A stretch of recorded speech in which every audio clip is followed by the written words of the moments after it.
growing up, I didn't really think of my neighborhood as being a food desert or lacking any access to grocery stores.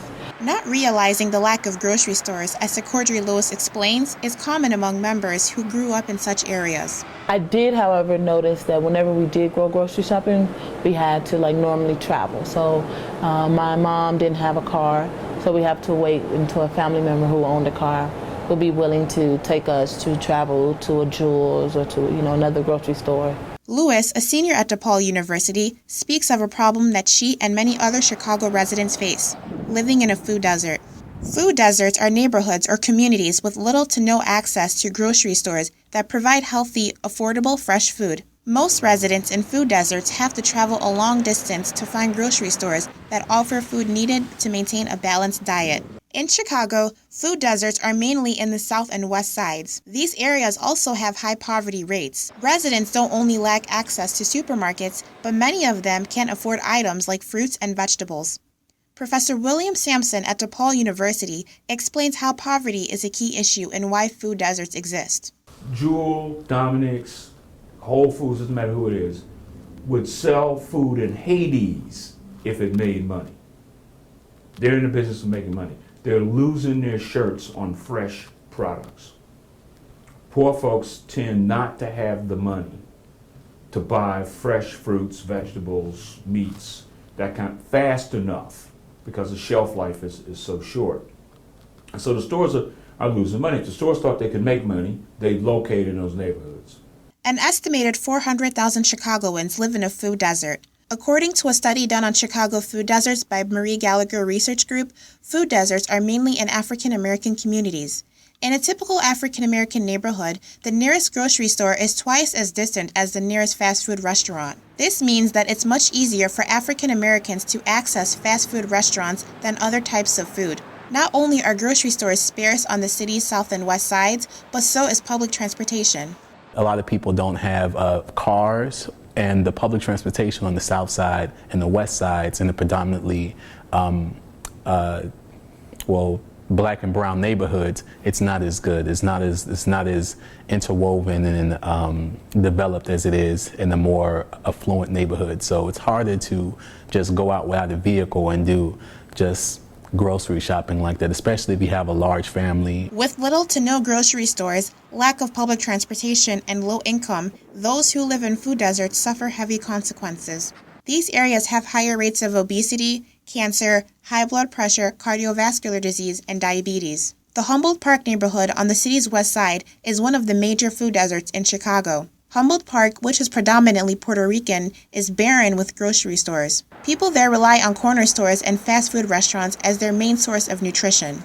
Without easy access to grocery stores and a lack of transportation, residents in food deserts are forced to go to corner stores such as this one right here, which offer little to no nutritional value. And the consequences are severe. Puerto Ricans in Humboldt Park make up 21% of diabetes-related deaths in the nation. They also have higher rates of diabetes than their counterparts living in Puerto Rico and New York. Many corner stores don't sell fresh, healthy food. Instead, they tend to have junk food, pop, and other processed items that are harmful for the body. But in most cases, this is the only option that people who live there have. When Lewis's mother was cut off from receiving food stamps, she noticed how their food options changed. I noticed that we didn't really have that, monthly routine of getting an abundance of grocery shopping. It was like, every 2 weeks, go get a little something.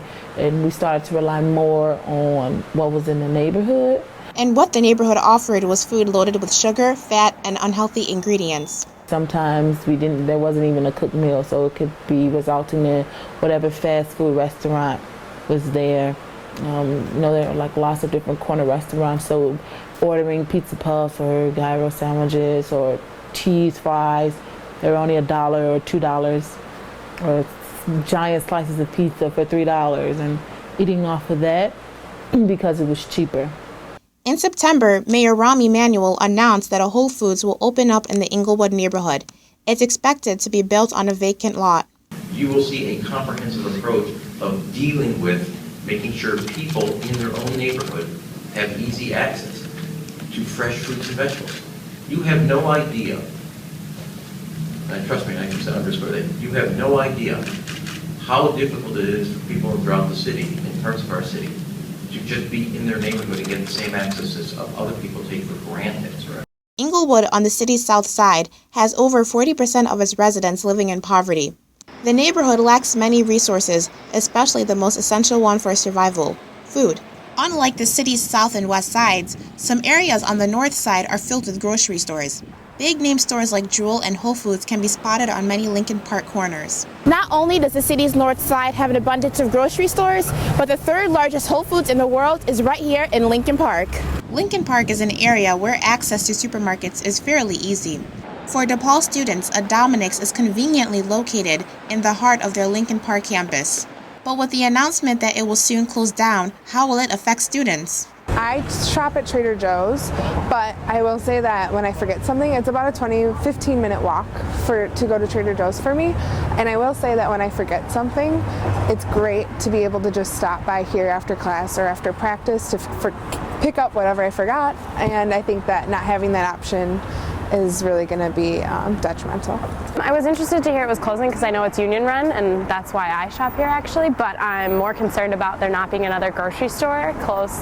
Not that we don't have other grocery stores in this area, but for convenience, I would really like them to keep another produce store or something like that in the area. Regardless, DePaul students and other North Side residents are still surrounded by grocery stores. Samantha, a student at DePaul, does service projects that deal with the food desert crisis in Chicago. Food is one of the most, the basic elements of survival, and it's so intertwined with all the issues that define poverty and race and class in Chicago. Just by understanding that, you can start to see the ways that resources are allocated among this city, and it's an issue that people don't like to talk about because it speaks so much on the issue of privilege. We may not be able to fully eliminate poverty and other factors that contribute to food deserts, but spreading the word and being proactive about the issue can go a long way. For Good Day DePaul, I'm Ogechi Amachebe.